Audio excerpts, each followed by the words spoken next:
Three tomatoes are walking down the street. Papa tomato, mama tomato, and baby tomato. Plain Ketchup presents.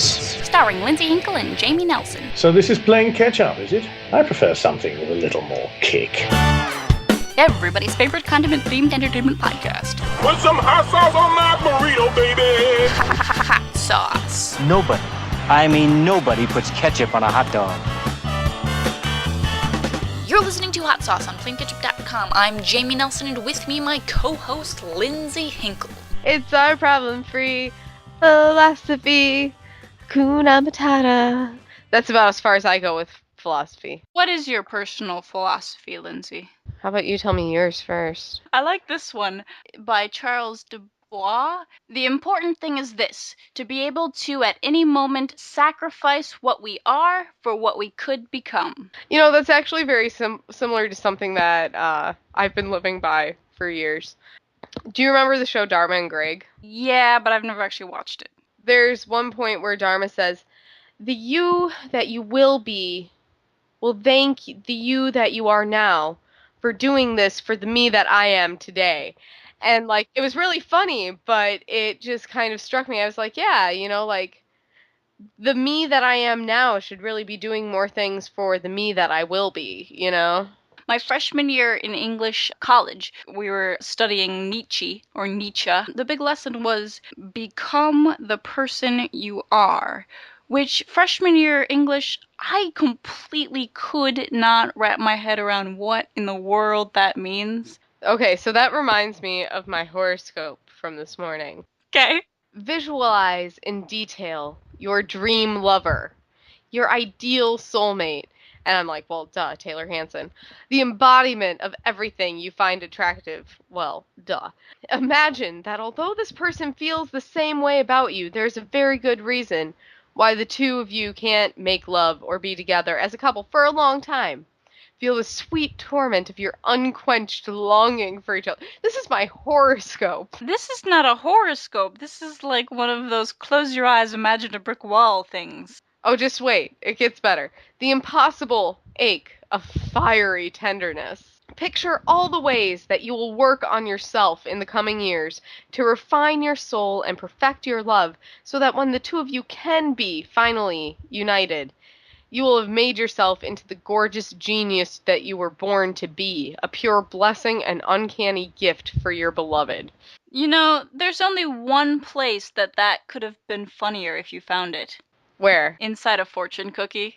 That would have been great. It would have been one of those fold-out accordion ones. So who do we have in our waiting room? In our waiting room today, we have comedian Jen Dziura. Hi, Jen. Hi there. Hi, Jen. How are you? Doing great. How are you? I'm good. Well, we'll start with philosophy. You studied philosophy in college, right? You know, I did, and it was sort of a love-hate, ennui relationship. I was in college, and I was boxing and debating, and I basically, after a while, just found all other disciplines but philosophy kind of intolerable. And I'd like to be, in an ideal world, I want to be a really intellectually curious person who wants to learn everything, but in actual practice, I have very, very strong preferences about most things. So I was once told by a boyfriend that I either like or dislike things more than most people. Like, if I like something, I like it way more, and I tell everyone. And if I dislike it, I will go on Yelp and make sure everyone dislikes it as well. And when you go on Yelp, you have there are these ratings. They make little graphs about your own reviews, so it'll show you've left this many 5-star reviews, this many 4-star reviews, and I just can't understand, why would you even bother to leave a 3-star review, like, all of my reviews are like 1s and 5s, why would you bother otherwise? So I think that says something. Yeah, I think you're just a passionate person, one way or the other. Right. So I found everything but philosophy kind of intolerable,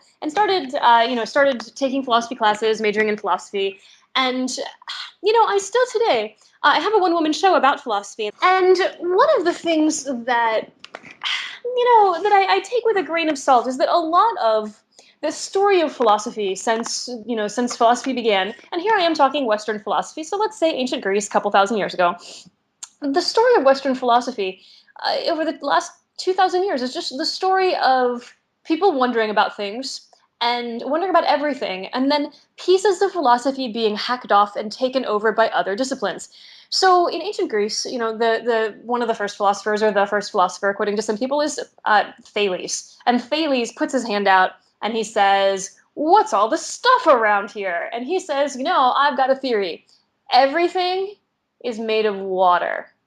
Like literally everything. That's his theory. It's like air, people. People are sort of made of water.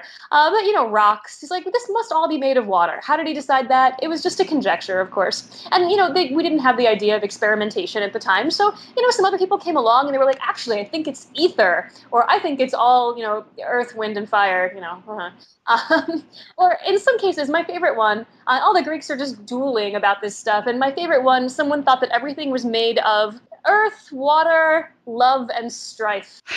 Is that like the Planeteers? Like what? People are just, just making this stuff up. And so after all of these bizarre, oh, there must be some ether, everything's made of water, after all of this, it's like ultimately science is finally fucking invented, and we realize that we can actually discover what things are made of, and we develop ways to do these things. And so rather than philosophizing about how fast something would fall if we dropped it, and whether it would fall faster if it were smoother, we start actually figuring out how to experiment. And so that big chunk of philosophy just gets hacked off. And sort of similarly, a lot of philosophy has now, I think, been hacked off much more recently by neuroscience. For instance, I was in college and I remember being assigned to read this paper. This visiting professor was coming to speak at Dartmouth, and we were going to read some of his work, and he was going to give a speech. We asked intelligent questions, so on and so forth. And so I get this paper, and at the time, I'd gotten really ballsy, if I may say, in my academic work, in the sense that I realized that nobody wants to read the same boring philosophy paper over and over. Like, there's no reason I can't just say what my opinion is and back it up. I mean, I can write a philosophy paper in this kind of voice that I'm talking in now, and the voice that I write in and speak in my creative work. And so the upshot of this is that I started writing really hilarious examples, in my opinion. And I wrote a paper in response to this paper, and my paper was entitled Fred Dretske's, that's his name, that's his real name. Fred Dretske's insipid account of introspection is not worth the paper on which it is printed. Oh. And I turned it in, and I mean, this paper had subheadings in bold that all looked like that. It was, I think it was eminently readable for a philosophy paper at the undergraduate level. And so, in this paper we'd had to read this guy. I mean, I was sort of astounded that this is an adult man. This is an adult man with a PhD who teaches at some kind of prestigious university. And this was literally a paper on how is it that you can think of a pumpkin without physically having something orange and round in your head. Like 30 pages on that topic. That's philosophy for you. And I'm just looking at this guy, like the emperor has no fucking clothes. The emperor is a pumpkin with no fucking clothes. And I was just astounded. And so, this to me is exactly the sort of, philosophical tripe that has been chopped off by neuroscience. Like, we can cut into people's brains. And there have been an explosion of books over the last decade. Like The Man Who Mistook His Wife for a Hat, all these books about people with interesting forms of brain damage and what happens to them and, how their minds work. So, I mean, these questions, many of them need to be answered, but we're not going to answer them by sitting on our asses and writing philosophy papers. So that area has been sort of carved off of philosophy. So I feel like philosophy is constantly losing pieces of itself, and I find that really interesting. And so the things that are left, I mean, you have ethics, certainly, is still a part of philosophy. And, some of that maybe overlaps with political science, how to best govern ourselves, but we still have ethics. And, there are some other areas, of course, in philosophy. I mean, the eternal question of how to live a good life, although modern day academic philosophy is really not as concerned with that issue as you might think. You might even say that some of that has been carved off by the positive thinking movement. Positive psychology is actually now an academic discipline. You can get a master's degree at Penn in positive psychology. What is that exactly? I think that the main point of positive psychology is that a lot of people with training in psychology wondered why they were spending all of their research and time and effort focusing on getting people from unhealthy to neutral, and why can't we use the same tools to get people from neutral to thriving? The flip side of that, though, is that like there's a book called Bluebird by Ariel Gore that talks about how a lot of positive psychology just doesn't really it's very male dominated, uses a lot of male subjects, and sort of doesn't address a lot of questions that maybe the author that Ariel Gore thinks are particular to women's experiences, perhaps, but just questions that I think that any thinking person would have is that really is being happy all the time the goal? I mean, is it there are all these studies about how having children makes people less happy in every measure. It's just like, having children will make you less happy for at least 20 years. But I think that there are a lot of things. I mean, if you decided you want, like, for instance, going to college, I mean, it seems very likely that for a lot of people, if you go to college and then I give you a survey every day, like senior year of high school, how you doing? How do you feel on a scale of 1 to 10? Oh, you're an 8. Great. Oh, the prom's coming up. Now you're a 9 out of 10. Oh, great. And then I come visit you every day in college and you're studying really hard and you tell me, oh, you're a 3. Oh, you're a 4. Does that mean it's not worth going to college? I mean, that's absurd. Like rating ourselves on a scale of 1 to 10 every day and then making a line graph is not a measure of how to live a good life. Right. So that's my problem with positive psychology. And, Barbara Ehrenreich author of Nickel and Dimed, wrote a fantastic book called Bright-Sided, how there's a subtitle about how positive thinking is destroying America or something like that. And she talks about, this sort of inexorable pressure to be forced to think positively all the time, including, I think the best example, the early parts of the book are about when she had cancer, when the author had cancer and was being constantly told like she was responsible for thinking positively, otherwise her own death would be her fault. Really awful. And one woman on an online forum with a terminal prognosis, this woman who was literally dying of cancer and, wanted to talk about it, was like bullied by other cancer patients into calling herself a survivor rather than a victim. Wow. Like, positive thinking is it has its limits. I mean, I think that I'm a pretty positive person, but within the bounds of rationality. You think too positively, and you're the person with no umbrella when it rains. Did you say at the beginning of the episode that you did boxing in college? When I was in college, I was captain of the debate team and the boxing team as well. So I was very combative in many ways. And I mean, not for the entire 4 years, but there was this brief point of convergence at which I was doing both of those things. And I said, my God, I have so many weapons to defeat people, both verbally and pugilistically. Actually, I was a terrible boxer. I will admit that. You want to think that like, oh, I'm a girl, I can do anything. But no, actually, women have zero upper body strength. I don't know if you're aware of that, but the strength differences between men and women are actually much greater than you would think. It's sad. I don't even want to say I punch like a girl. I punch like a squirrel with multiple sclerosis. Like, it's sad. It's like my shoulders are just sort of like held together with gauze and tinsel, like a nurse is sort of, bandaging them up with, very fragile little glittery filaments. I mean, they're just, it's sad. Like, my punching is sad. Are you punching other squirrels or what? I mean, when you're trying to punch people in the head, but you're also wearing boxing gloves, it's like even in amateur boxing, they make you wear boxing gloves that are very heavy because they don't want anyone to get injured in amateur boxing. And so you're wearing, ear protectors and you are wearing kidney protectors. And the best part about the kidney protectors, it's like a giant, like a diaper. I mean, it's just a big padded thing that protects your kidneys. But they come in two varieties, male and female. The male one also has a sort of cup, But women can wear the male ones. You could keep extra things in there, keep your keys or something. Women can wear the men's ones, but men can't wear the women's ones. So our co-ed boxing team just ordered only male ones. So every time I would put the kidney protector on, I would just look down and I have this bulge, and I would say, "My God," Right around that time, actually. G.I. Jane was a pretty popular movie. So I'm 33. G.I. Jane was really popular at the time.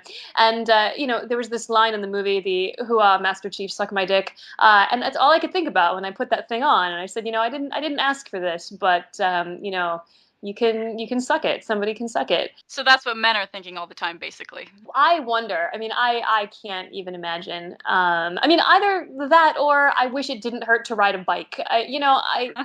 I don't know what men are thinking. I actually find it very amusing. I write a lot of the career columnist for the grindstone.com, or a career columnist for the Grindstone, and I write articles about business and careers for young women.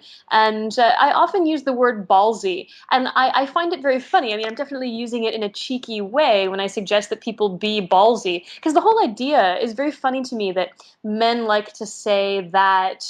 Uh, that like being ballsy is this really great aggressive thing, and balls are very not frightening. Balls are the least frightening body part. Balls, they're very delicate, they're silly.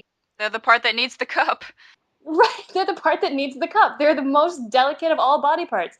How did you go from philosophy to comedy? Like, what was that transition like? If philosophy is absurd to begin with, there might be that. But, the one woman show that I do about philosophy actually deals with.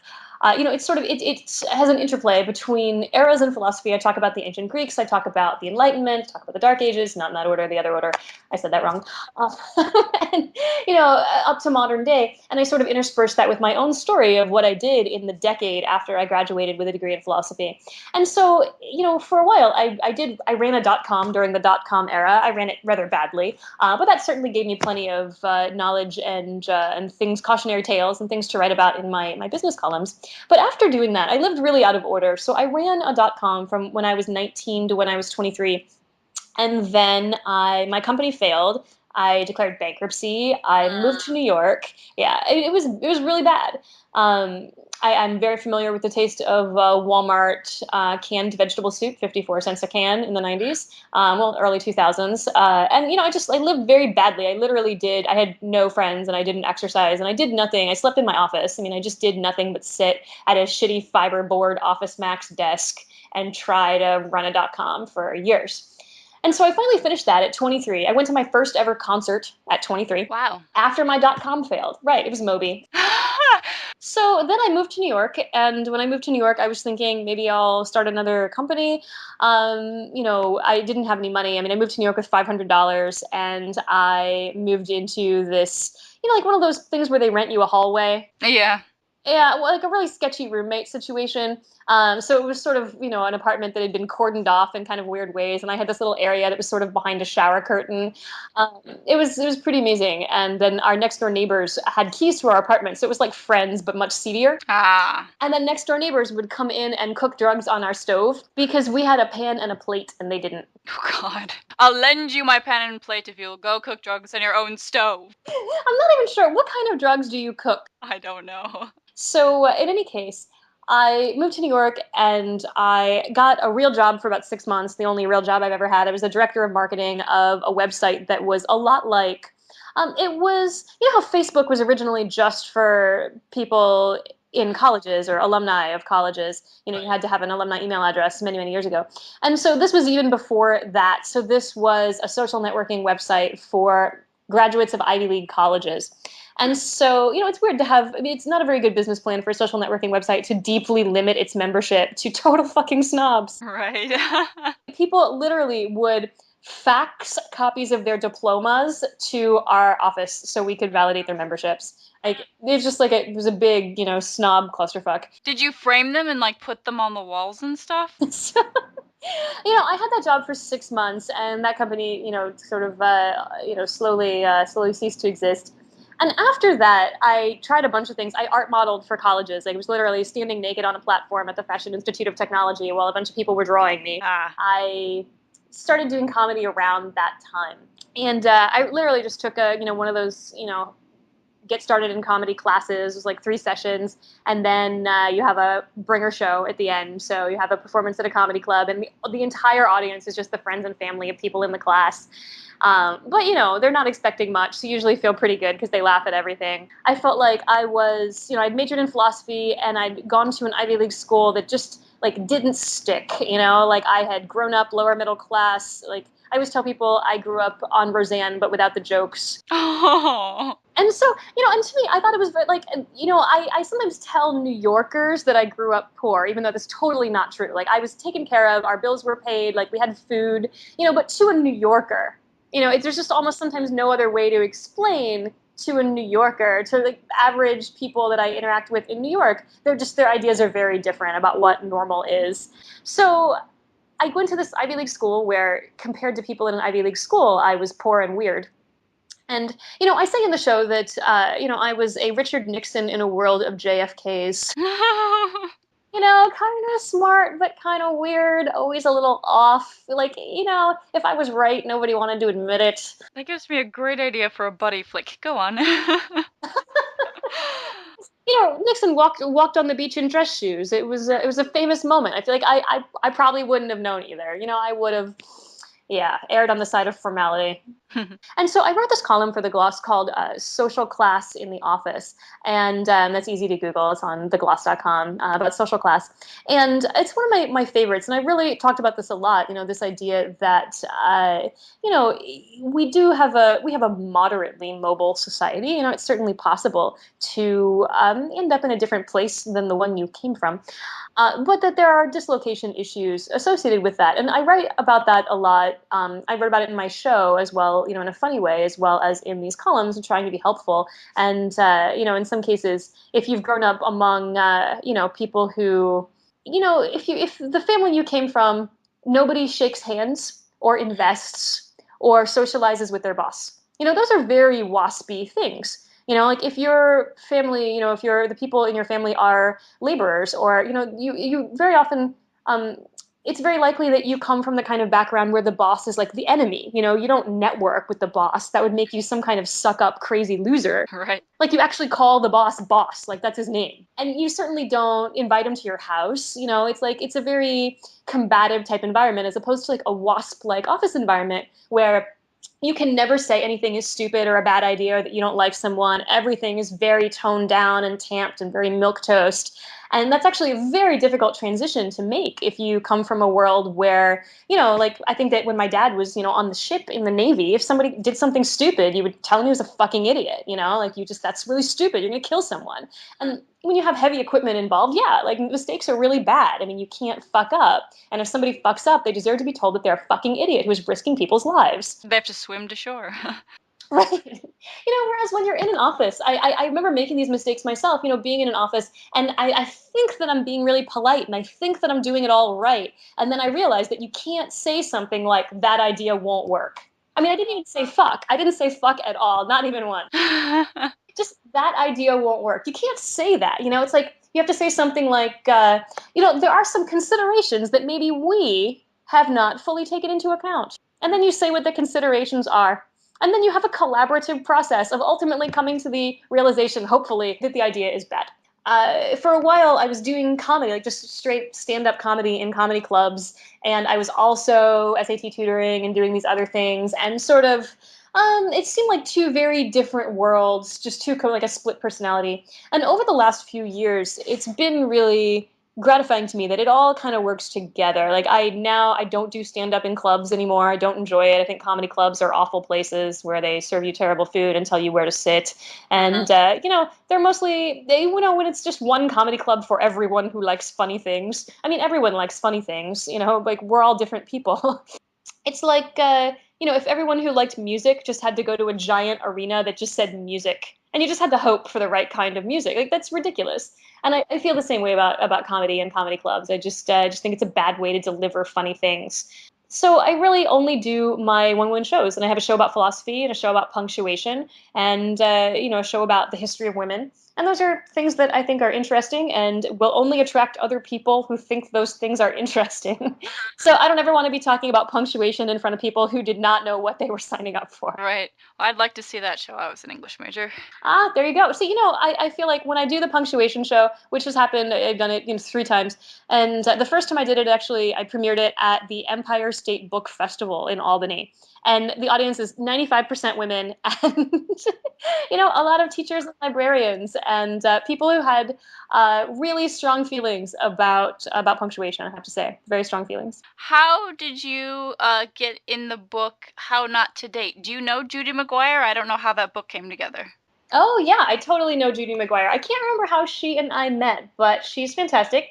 And why do you know about that? That was a long time ago. Well, it's funny because she does a radio show with my coworker Mike Edison. So I was watching your videos on YouTube, and then I saw the video where you hold up that book, and I freeze framed, and I was like, oh my god, it's Judy's book. Yeah, there you go. I feel like I've had a tiny hand in about a dozen books at this point, and that was a fun one. Yeah, that was a while ago. But Judy is fantastic, and I see her regularly. And I feel like there comes a point if you move to New York and you do well, if you move to New York and you succeed, if you're on the right side of the fence, which is real hard to be in the city, but there comes a point, a certain age of maturity in which all your friends have a book. Mm-hmm. That's just like, that's why I moved to New York and why we don't need social networking websites for only Ivy League graduates. We just don't need that. Like, we have New York. Where can people find you online? Oh, what a sweet question. My URL is jenisfamous.com, and I actually am a little embarrassed about that. I bought that. My last name is very hard to spell. It's Dziura, and people always fuck it up. And so I bought Jen is Famous just because it's a lot easier to remember, but it's very narcissistic, and I have recanted. I've repented, I hope, since then. And my life is really more about helping people and entertaining them in only precisely the ways they would like to be entertained. But that is how you find me. It's jenisfamous.com. And there are links there also to my career writing and things like that. So I am an easy lady to find. It's in fact, if you Google my last name, this is actually pretty funny. There are a couple of other people in the world with my last name. It's Polish, Dziura. That's not how you pronounce it in Poland, but that's how we pronounce it. And if you Google it, you get me. You get a film director who has the same name as my dad. And you get a lot of astronomy photos because Dziura, or Dziura, is the Polish word for hole. Oh. Yeah, so a lot of black holes. Who knew that Polish astronomy was such a big thing? But there are a huge number of photos of black holes labeled in Polish. So that's what you get if you Google Dziura. But mostly me and Polish black holes. Are you on, do you have a Facebook fan page or Twitter or any of that stuff? I am definitely on Twitter. It's at Jen Dziura, JenDziura. So, yep, I'm easy to find in all sorts of places. Where can people see you perform? I also run adult spelling bees here in New York. So that is the williamsburgspellingbee.com and some related events that are also easy to find. Very fun. So you host that, or what is it? Yep, I am the co-host. My co-host Bobby Blue and I have been running the Williamsburg Spelling Bee on Mondays, alternate Mondays. It's once a month on Monday at Pete's Candy Store in Williamsburg. We've been doing that since 2004. So that is a seriously long-standing, nerdy phenomenon. Wonderful. All right, Jen, thank you so much for joining me today. This was fun. Thank you so much for having me. Take care. Have a good night. You too. Bye. This has been Hot Sauce, brought to you by PlainKetchup.com. Please subscribe, rate, and comment on iTunes. Check back every week for a new celebrity guest interview or hilarious video. You may also want to subscribe to our video channel on youtube.com/PlainKetchup. Sign up for our newsletter on PlainKetchup.com. Please like us on Facebook.com/PlainKetchup. And follow us on Twitter @PlainKetchup. Don't forget to support this project by buying Plain Ketchup swag at our Cafe Press store. Have a question? Email Jamie and Lindsay at gmail.com. That's JAIME and LINDSEY at gmail.com. Thanks for listening. Stay saucy. The bare necessity. Wait, What? which one has philosophy in it? Is it the bare necessities or Hakuna Matata? Oh, it's Hakuna Matata. Okay.